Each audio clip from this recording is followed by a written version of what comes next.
Rapport et proportion, définition et résolution d'équations.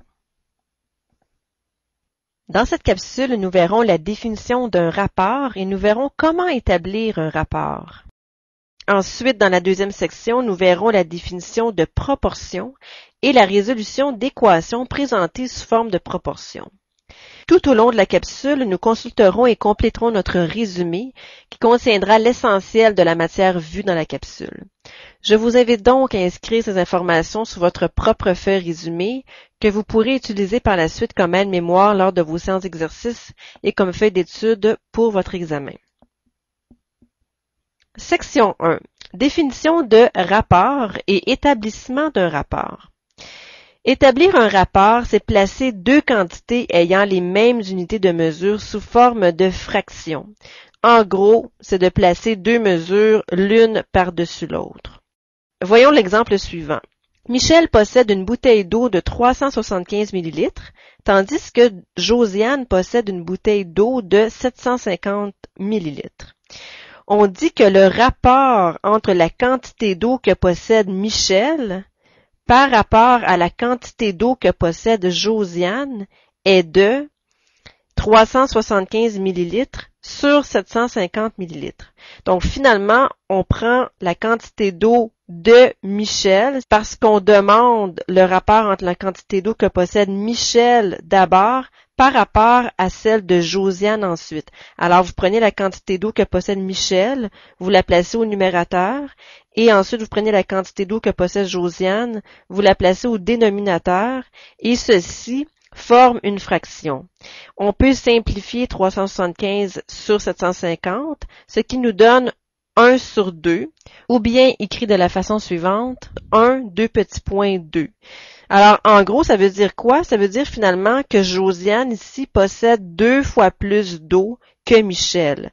Peu importe la quantité, le rapport entre la quantité de Michel et de Josiane est 1/2. Donc, Josiane, ici, en possède 2 fois plus que Michel.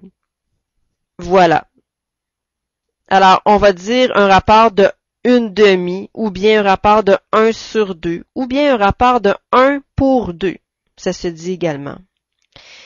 Lorsqu'on établit un rapport, comme j'ai mentionné tout à l'heure, on conserve l'ordre donné dans l'énoncé. Alors, si on dit le rapport entre la quantité d'eau que possède Josiane maintenant par rapport à la quantité d'eau que possède Michel, eh bien, vous voyez, c'est l'inverse de ce que nous avions tout à l'heure.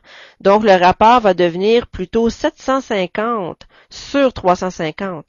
Alors, le rapport va devenir 2 sur 1 ou 2 pour 1.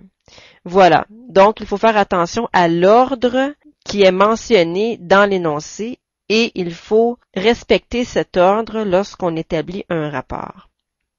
Autre exemple. Un terrain mesure 42 mètres de largeur et 126 mètres de profondeur. Quel est le rapport entre sa largeur et sa profondeur? Alors, l'ordre mentionné, c'est la largeur d'abord et la profondeur ensuite. Donc, on va aller chercher la mesure pour la largeur, qui est de 42 mètres, et la mesure de la profondeur ensuite, qui est de 126 mètres, qu'on va placer sous le 42 mètres. 42 sur 126 est le rapport entre sa largeur et sa profondeur. Maintenant, on voit qu'on peut simplifier ce rapport, ce qui nous donne ici 1/3. En d'autres mots, c'est comme si l'on disait que la profondeur, qui est au dénominateur, est 3 fois plus longue que la largeur. Ou si vous aimez mieux, la largeur est 3 fois moins longue que la profondeur. Donc, c'est un rapport de 1 pour 3. C'est comme si on disait également une partie en largeur pour 3 parties en profondeur, peu importe la longueur de la partie. La profondeur est 3 fois plus longue. Alors voilà, c'est ça l'idée du rapport. C'est de comparer finalement deux quantités qui ont les mêmes unités de mesure. Passons maintenant à l'exercice suivant. Pour chacune des situations suivantes, établir le rapport demandé sous forme simplifiée. Julie a acheté du nettoyant biodégradable concentré. Elle mélange 5 ml de nettoyant à 1 litre d'eau. quel est le rapport entre les volumes de nettoyant et d'eau dans ce mélange? Alors, faites attention à l'ordre. Les volumes de nettoyant d'abord et d'eau ensuite. Allons chercher la quantité de nettoyant que nous avons ici, c'est 5 ml. Alors, le rapport sera le suivant.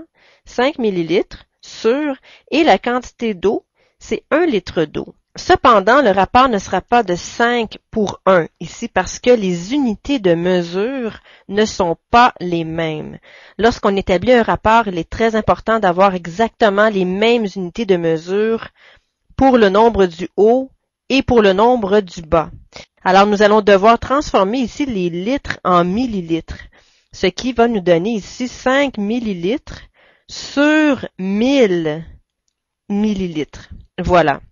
Maintenant que les unités de mesure sont les mêmes, nous pouvons considérer ici le 5 sur 1000 comme étant le rapport entre les volumes de nettoyant et d'eau dans le mélange.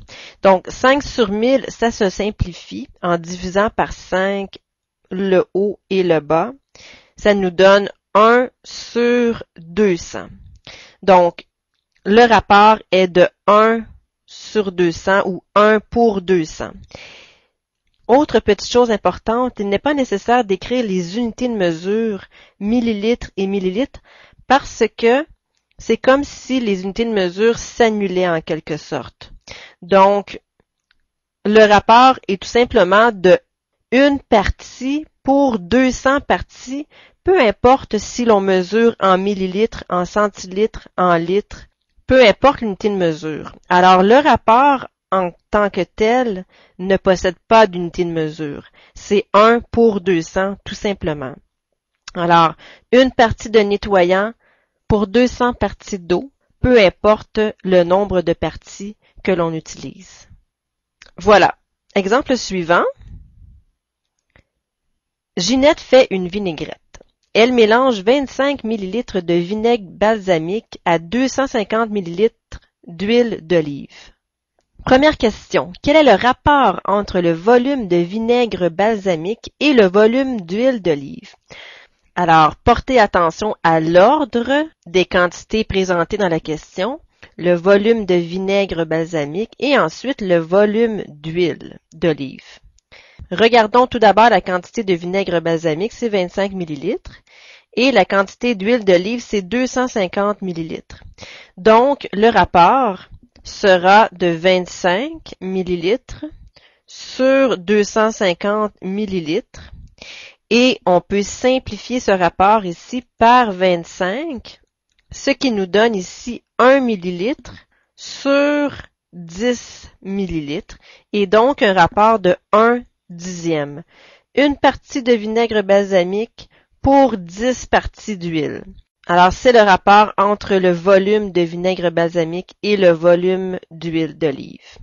Alors, par exemple, si elle mélange une tasse, par exemple, de vinaigre balsamique, eh bien, ça lui prendra tout simplement 10 fois plus d'huile d'olive.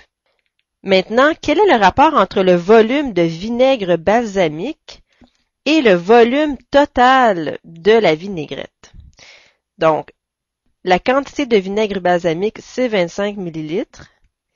Et le volume total de la vinaigrette. Eh bien, quel est le volume total de la vinaigrette?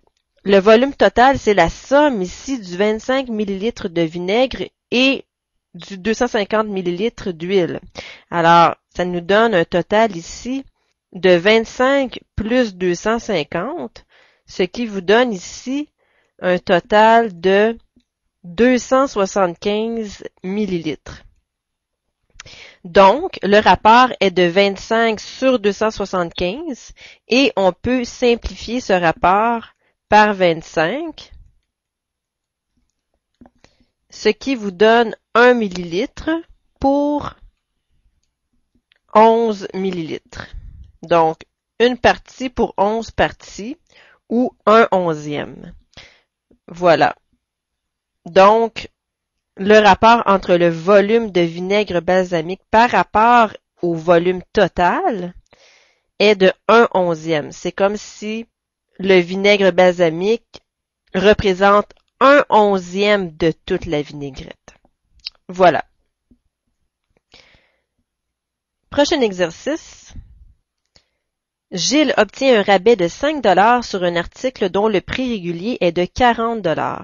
Quel est le rapport entre le rabais obtenu et le prix régulier de l'article? Je vous laisse trouver le rapport, mettez la vidéo à pause et je reviens ensuite avec la solution. Voici la solution de l'exemple 1C.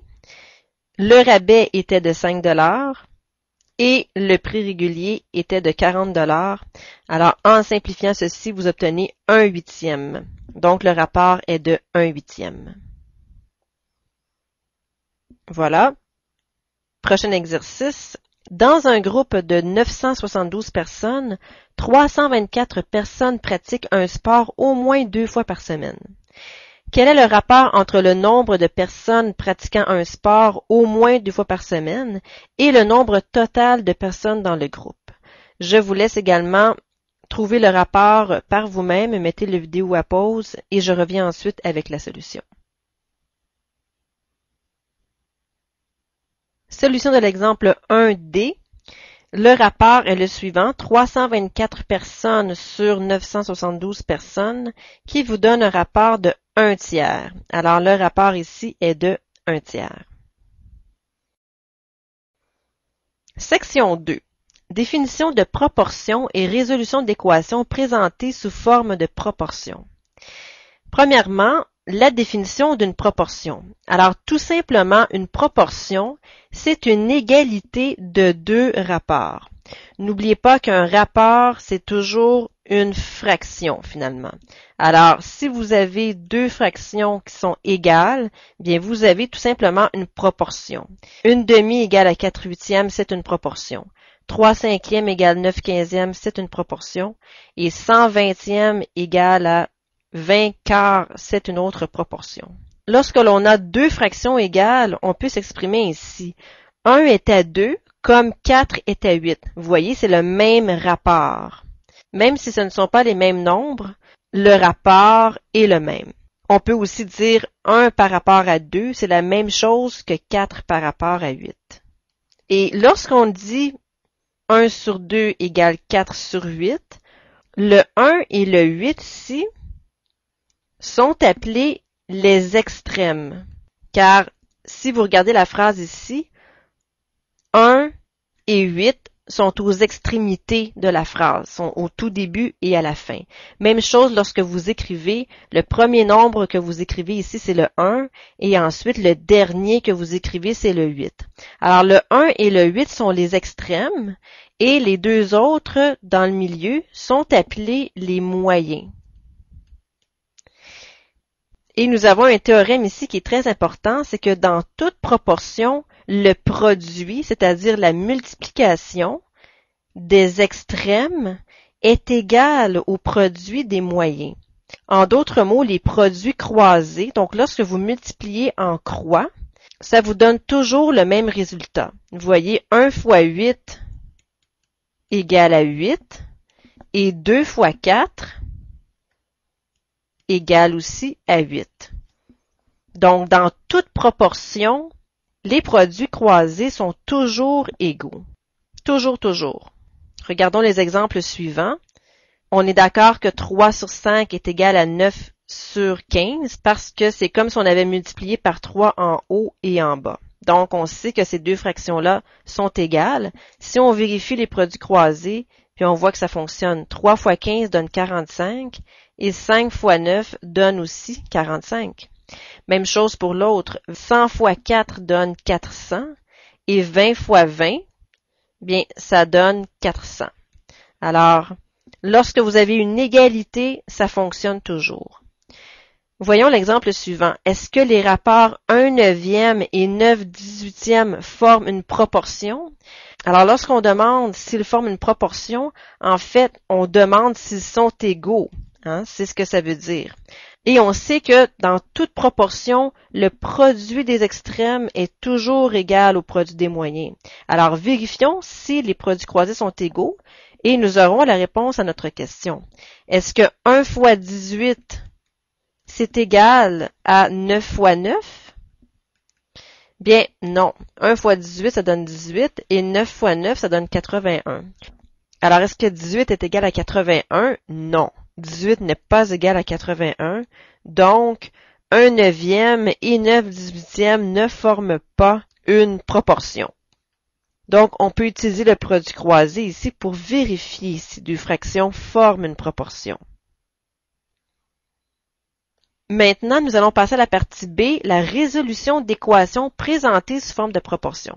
Alors, par exemple, supposons que vous voulez trouver quel est le nombre ici qui est tel que 1 sur 2 est égal à ce nombre sur 16. Bien, si on vous a posé le symbole d'égalité, c'est qu'on vous a présenté ici une proportion.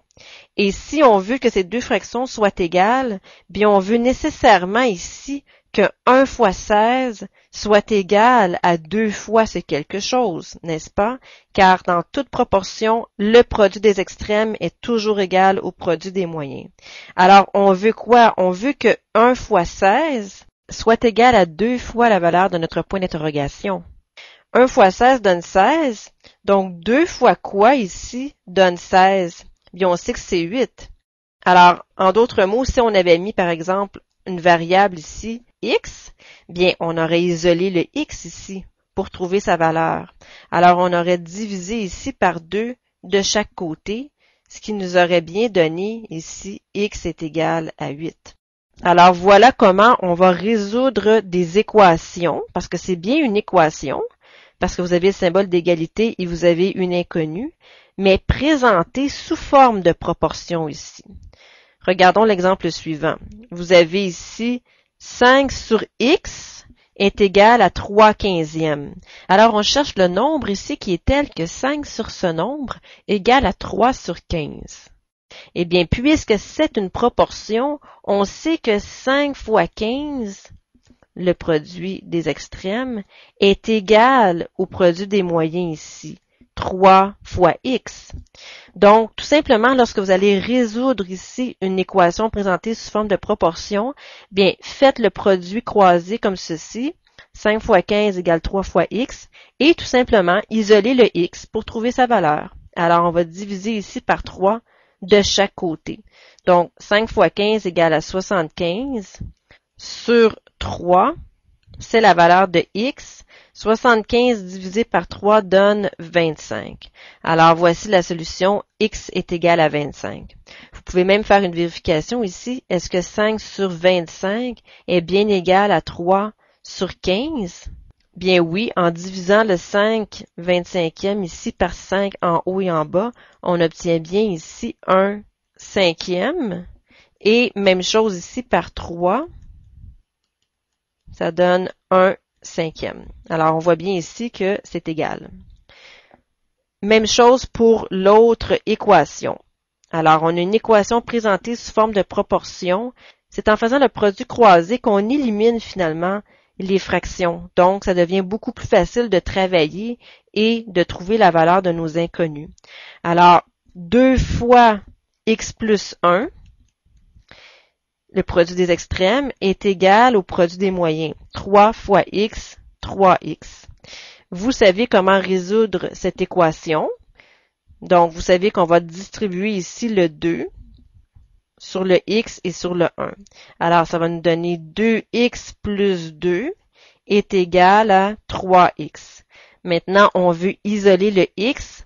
On doit placer nos termes en x ensemble du même côté de l'égalité, ce qui va vous donner ici, en soustrayant par 2x des deux côtés, 3x moins 2x va donner x ici à droite, et à gauche, puisqu'on voulait éliminer ici le terme en x, il ne nous reste que le 2. Voilà, donc x est égal à 2, on peut l'écrire à l'endroit comme on dit, c'est la solution. X est égal à 2, on peut toujours faire une petite vérification en substituant ici le x par 2. 2 plus 1, 3. 3 sur 3, ça fait 1. Et ici, si on remplace le x par 2, 2 sur 2, ça fait 1 aussi. C'est bon. Prochain exemple, même chose, vous avez une égalité de deux fractions, donc vous avez une proportion. On fait le produit croisé pour nous aider à résoudre l'équation.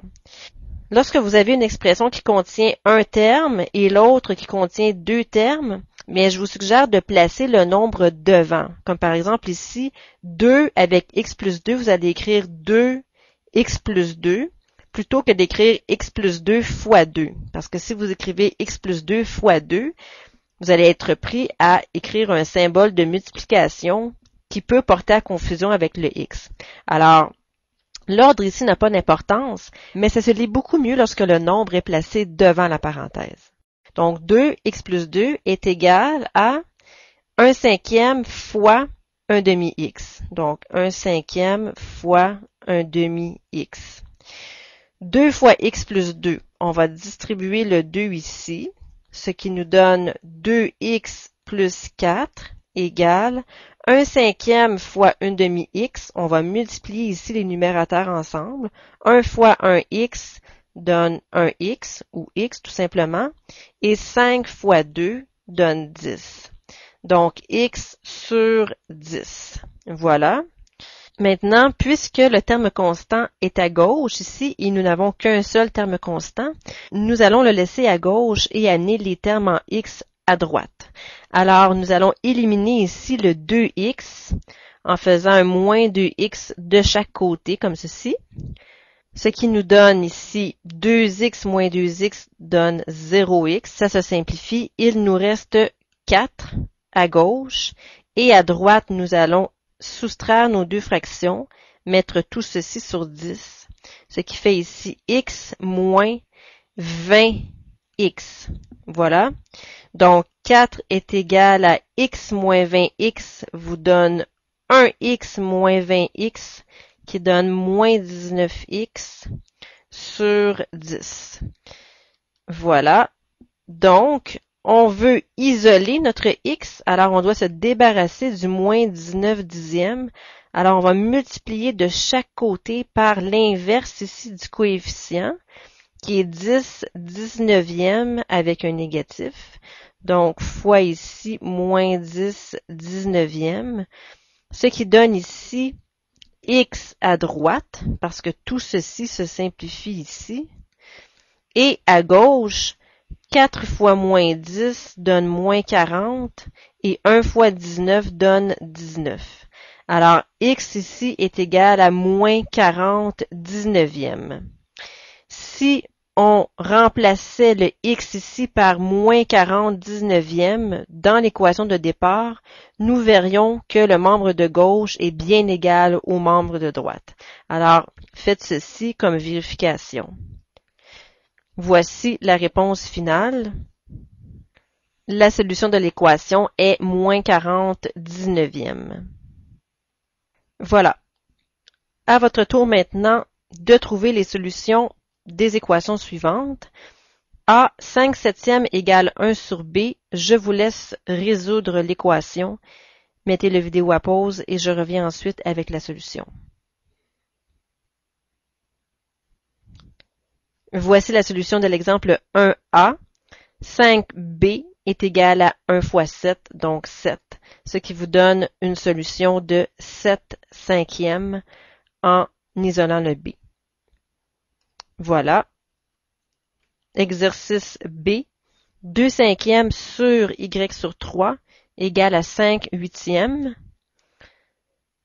Je vous laisse trouver la valeur du y ici. Mettez la vidéo à pause et je reviens ensuite avec la solution.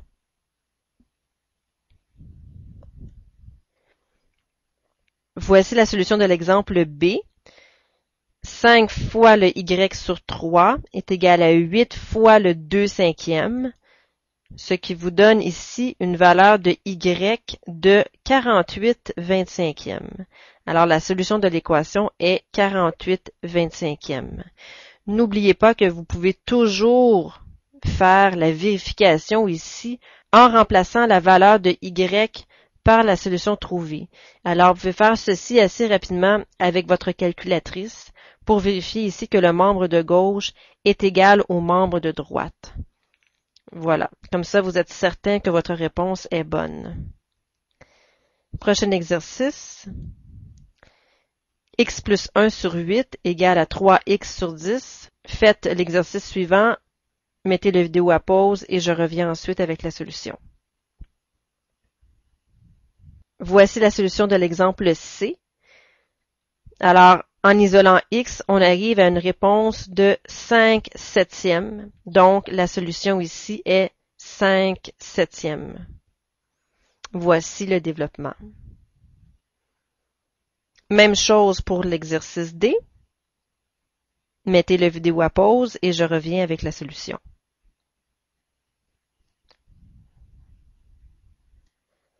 Voici la solution de l'exemple 1D. Alors, que ce soit des nombres décimaux ou des entiers, c'est la même chose. On fait notre produit croisé, comme ceci, et on résout, ce qui vous donne ici une valeur de y de 0,028301 et ainsi de suite. Et on demandait d'arrondir au millième près, ce qui vous donne environ 0,028. Voilà. Donc, la solution est environ 0,028. Et le dernier, je vous laisse trouver la valeur de z ici et je reviens ensuite avec la solution. Voici la solution de l'exemple 1e. Vous aviez ici des fractions, donc 1 huitième fois z, 1 huitième z, moins 1 huitième ici, 1 cinquième z et 1 cinquième fois 2 donne 2 cinquièmes ici. Il fallait mettre tout ceci sur 40, ce qui vous donne une valeur de z ici de moins 7. Alors la solution de l'équation est moins 7. Voilà, nous avons terminé les exercices. Donc, dans votre résumé, vous pouvez vous indiquer qu'une proportion, c'est une égalité de deux rapports et un rapport, c'est toujours une fraction. Donc, deux rapports ou deux fractions. Et indiquer que les produits croisés sont toujours égaux. Et donc, pour résoudre une équation comme ceci, présentée sous forme de proportion, vous effectuez l'égalité ici des deux produits croisés et vous isolez la variable. Voilà. Ceci complète la capsule. Je vous souhaite un bon travail.